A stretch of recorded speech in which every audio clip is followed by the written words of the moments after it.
महादेव अवगुण भवन विष्णु सकल गुण धाम।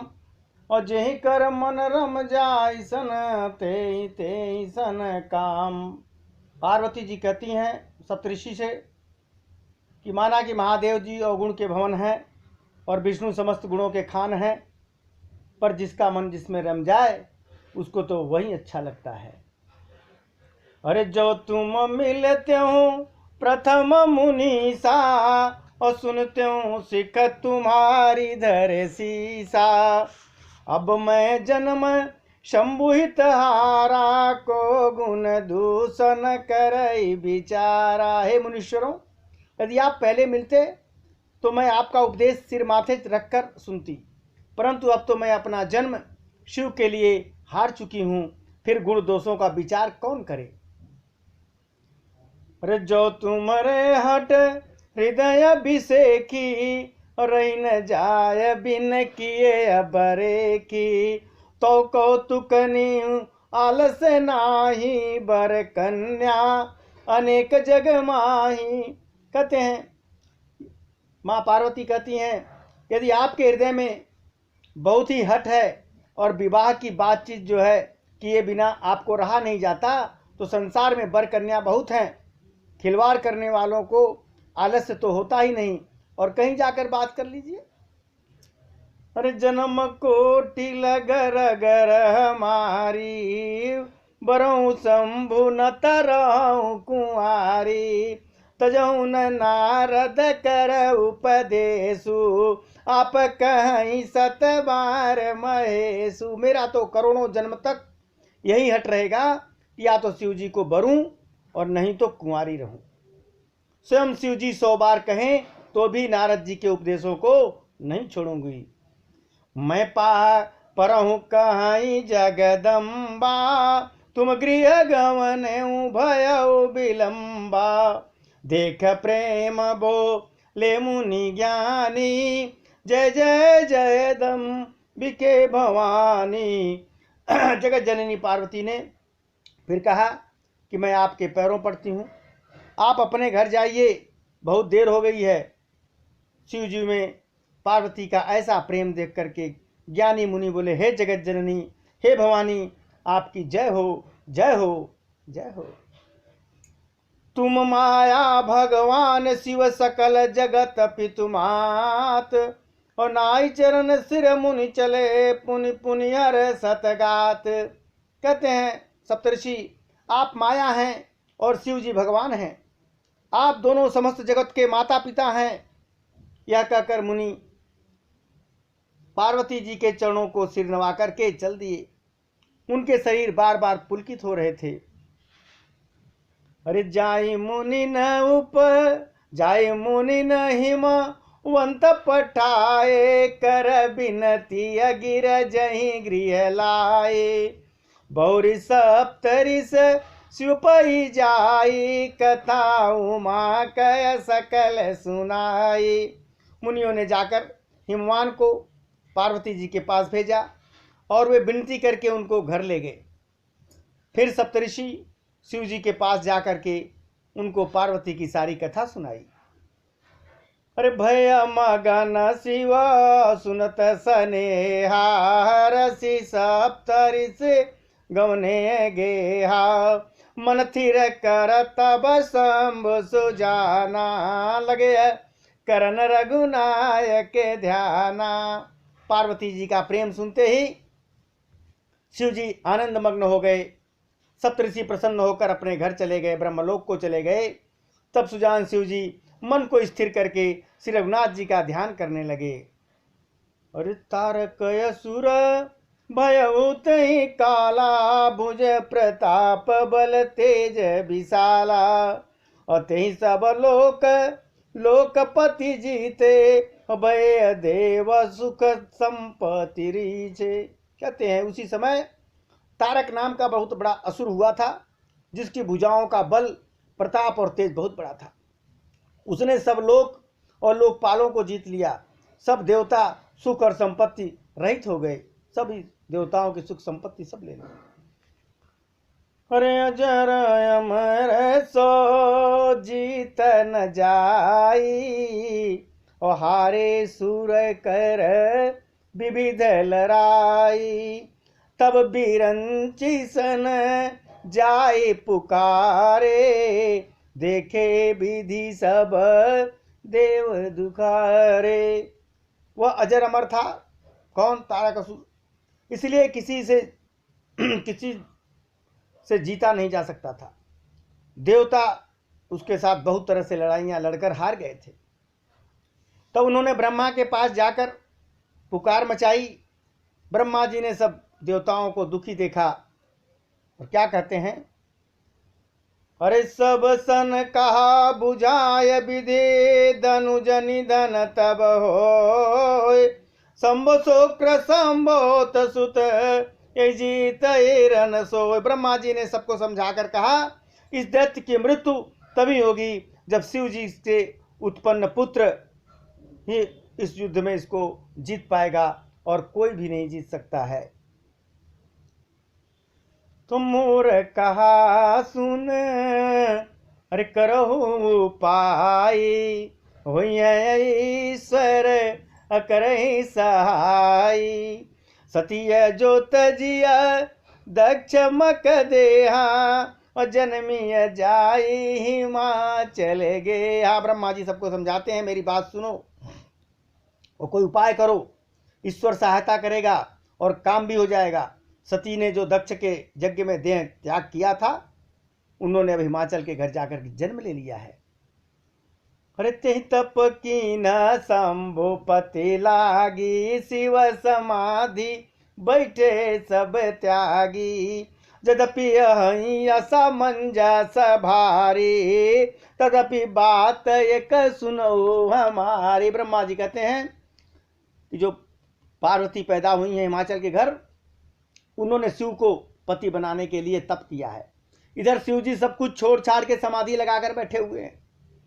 यद्यपि है तो बड़ा असमंजस की बात, तथापि मेरी एक बात सुनो। अरे पठऊ काम जाए शिव पाही, और करई क्षोभ शंकर मन माही। तब हम जाए सेवहि सिर नाई, करवाऊ विवाह बरियाई। ए विधि भले देवहित होई, और मत तिनिक कहि सब कोई। अस्तुत सुरन कीन अति हेतु, प्रगटे विषम भानि जग केतु। तुम जाकर के कामदेव को शिव जी के पास भेजो। वह शिव जी के मन में क्षोभ उत्पन्न करेंगे, उनकी समाधि भंग करेंगे। तब हम जाकर के शिव जी के चरणों में सिर रख देंगे और जबरदस्ती उनकी शादी करवा देंगे। इसी प्रकार से भले ही देवताओं का हित हो और तो कोई उपाय नहीं है। सबने कहा यह सम्मति बहुत अच्छी है, आपकी राय अच्छी है। फिर देवताओं ने बड़े प्रेम से स्तुति की। तब उस समय विषम 5 बाण धारण करने वाले और मछली के चिन्ह युक्त ध्वजा वाले कामदेव प्रकट हो गए। सुरन कहिय निज विपति सब, सुन मन कीन विचार। और शंभु विरोधन कुशल मोहि, बियसि कहो असमार। कामदेव जी प्रकट हो गए। देवताओं ने कामदेव से अपनी सारी विपत्ति बताई। सुन करके कामदेव ने मन में विचार किया और हंसकर देवताओं से यूं कहा कि शिव जी के साथ विरोध करने से मेरी कुशलता तो नहीं है, शिव जी का विरोध करके मैं नहीं बचने वाला हूं। फिर भी यहाँ हित की बात है। अरे तदपि करब मैं काज तुम्हारा, श्रुति कह परम धर्म उपकारा। परहित लागित जय जो देहि, संतत संत प्रशंसिते ही। फिर भी मैं तुम्हारा काम तो करूंगा, क्योंकि वेद और पुराण ये सारे क्या कहते हैं कि दूसरे के परोपकार को परम धर्म मानना चाहिए। जो दूसरों के हित के लिए अपना शरीर त्याग देता है, वह संत सदा सबकी बड़ाई करते हैं। संत लोग भी उसकी बड़ाई करते हैं जो दूसरे के हित के लिए अपने शरीर को त्याग दे। तो अस कही चले उस वही सिर नाई, सुमन धनुष कर सहित सहाई चलत मारयस हृदय बिचारा शिव विरोध ध्रुव मरण हमारा। यो कहकर और सबको सिर नवाकर कामदेव अपने पुष्प के धनुष को हाथ में लेकर के बसंत आदि सहायकों के साथ चल दिए।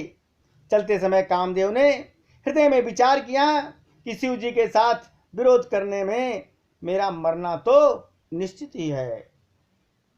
ऋतव्यापन प्रभाव विषतारा निज बस कीन सकल संसारा को प्यहु जब ही बारी चर के तो क्षणमो मिटे सकल श्रुत से तू ब्रह्मचर्य व्रत संयम नाना धीरज धर्म ज्ञान विज्ञाना सदाचार जप जोग विरागा सबय विवेक कटक सब भागा। तो उसने अपने प्रभाव को कामदेव ने समस्त संसार को फैला करके समस्त संसार को अपने बस में कर लिया। जिस समय उस मछली के चिन्ह की ध्वजा वाले कामदेव ने कोप किया, उस समय क्षण भर में ही वेदों की सारी मर्यादाएं मिट गईं। ब्रह्मचर्य नियम, नाना प्रकार के संयम, धीरज, धर्म, ज्ञान, विज्ञान, सदाचार, जप, जोग, वैराग्य आदि विवेक सारी सेना डरकर भाग गई। अरे भागेऊ विवेक सहाय सहित सो सुभट संजुग मई मुरे सद ग्रंथ पर्वत कंदर निमहु जाई तेहि अवसर दूरे होनिहार का कर तार को रखवार जग खर भर परा दुई सा मात के ही रतिनाथ दुय मात के ही रतिनाथ जेऊ कहू कोप कर धनु धरु धरा। विवेक अपने सहायकों सहित भाग गया। उसके योद्धा रणभूमि में पीठ दिखा गए। उस समय वे सब सदग्रंथ रूपी पर्वत की कंदराओं में जा छिपे, अर्थात ज्ञान, वैराग्य, संयम, नियम, सदाचार ग्रंथ ही लिखे रह गए। उनका आचरण सब छूट गया। सारे जगत में खलबली मच गई और सब कहने लगे, हे विधाता, अब क्या होने वाला है? हमारी रक्षा कौन करेगा? ऐसा दो सिर वाला कौन है जिसके लिए रति के पति कामदेव ने कोप करके हाथ में धनुष बाण उठाया है? जे सजीव जग अचर चर नारी पुरुष यस नाम ते निज निज मर जात तज भय सकल बस काम। जगत के स्त्री पुरुष संज्ञान वाले जितने चर अचर प्राणी थे वे सभी अपनी अपनी मर्यादा छोड़ करके काम के वश में हो गए। ऋषभ के हृदय मदन विलासा लता नियारिनी नवैतर साका नदिया मगियम बुधिक धाई और संगम करहित लावत लाई। सबके हृदय में काम की इच्छा जग गई। लताओं जो बेल हैं वो देखकर वृक्षों की डालियां झुकने लगी। नदियां उमड़ उमड़ कर समुद्र की ओर दौड़ी और ताल तलैया भी आपस में संगम करने लगे। दशा जड़नी बरनी को कही सकई सचेतन करनी पशु पक्षी नभ जल थल चारी भय काम बस समय बिसारी। सब जड़ वृक्ष नदी आदि की यह दशा कही गई। जब चेतन जीवों की करनी कौन कह सकता है? जब पशु पंक्षियों का ये हाल है, जड़ों का ये हाल है, तो जो जिसमें जान है उनका क्या कहा? आकाश जल और पृथ्वी विचरने वाले सारे पशु पंक्षी समय भुला करके काम के वश में हो गए। अरे मदन अंध व्याकुल सब लोका निस दिन नहीं अव लोक ही को का देव धनुज नर किन्नर ब्याला प्रेत पिशाच भूत बेताला। तो इनका है दशान कहू बखानी सदा काम के। चेरे जाने से दबिरक्त माँ हमुनि जोगी ते पी काम बस भय अभियोगी। सब लोग कामांध होकर के व्याकुल हो गए। चकवा चकवी रात दिन नहीं देख रहे हैं। देव दैत्य मनुष्य किन्नर सर्प प्रेत पिशाच भूत बेताल ये तो सदा ही काम के गुलाम हैं। यह समझकर मैंने इनकी दशाओं का वर्णन नहीं किया। सिद्ध विरक्त महामुनि और महान योगी भी काम के बस में होकर के योग रहित या स्त्री के विरह में हो गए। भय काम बस जोगी सतापस पावरनि की को कहे। देखई चराचर नारीमय जे ब्रह्ममय देखत रहे। अबला बिलोकहि पुरुषमय जग पुरुष सब अबलामयम्। दुय दंड भरी ब्रह्मांड भीतर काम कृत कौतुकयम्। जब जोगीश्वर और तपस्वी भी काम के बस में हो गए तब पावन मनुष्यों की क्या कहना। जो समस्त चराचर जगत को ब्रह्ममय देखते थे वे अब उसी स्त्री में देखने लगे। स्त्रियां सारे संसार को पुरुष में देखने लगी और पुरुष उसे स्त्री में देखने लगे। 2 घड़ी तक सारे ब्रह्मांड के अंदर कामदेव का रचा हुआ यह तमाशा चलता रहा। अरे धरियन काहू अधीर और सबके मन मन सिज हरे। और जे राखे रघुवीर और ते उबरे ते ही काल मऊ। किसी ने हृदय में धैर्य नहीं धारण किया। कामदेव ने सबके मन को हिला दिया। श्री रघुनाथ जी ने जिनकी रक्षा की केवल वही उस समय बचे।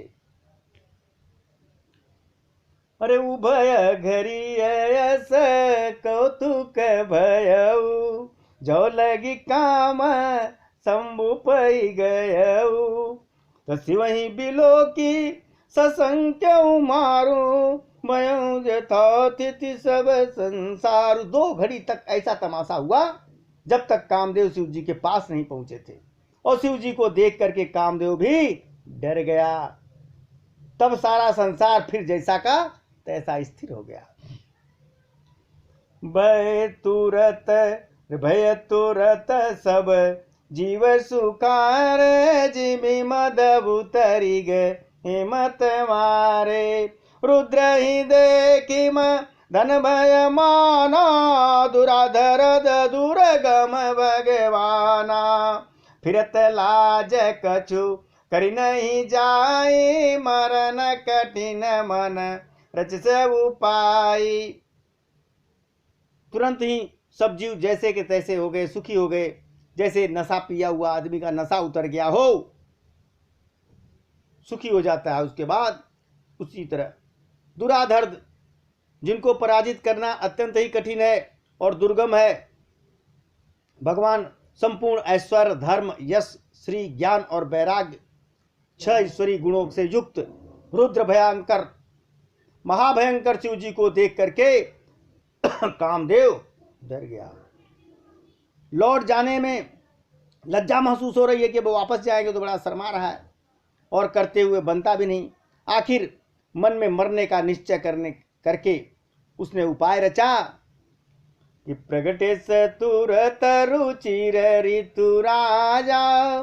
कुसुमित नव तरु राज बिराजा। बनमु पवन बा टीका तड़ागा।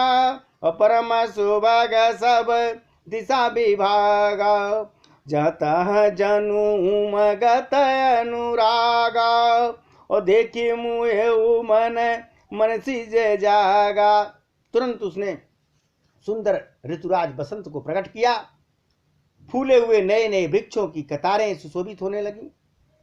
वन उपवन बावली तालाब और सब दिशाओं में परम सुंदर हो गए चारों चारों दिशाएं। जहां जहां तक मन में प्रेम उमड़ रहा हो, जैसे देखकर मरे मनों में भी कामदेव जग जाए, ऐसा माहौल कामदेव ने वहां पैदा कर दिया जहां भगवान शिव समाधि में थे।